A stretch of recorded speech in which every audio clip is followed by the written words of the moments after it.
To create and share reports with parents. Start by accessing the application and signing into your account.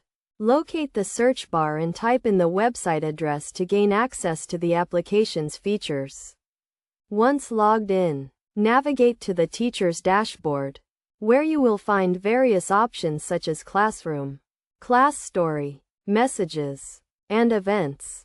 To create a report, select the specific class and student you want to focus on. Then click on the option to add a note and report card. From there, you can type in the report details, making it accessible to parents. To view reports for each student, head to the far right corner of the screen and click on the View Report option, which will provide a drop-down menu with various choices, including the ability to add quality points to a student's profile. By clicking on the View Report option, you can access the report and forward it to the parent or student account, making it easily shareable.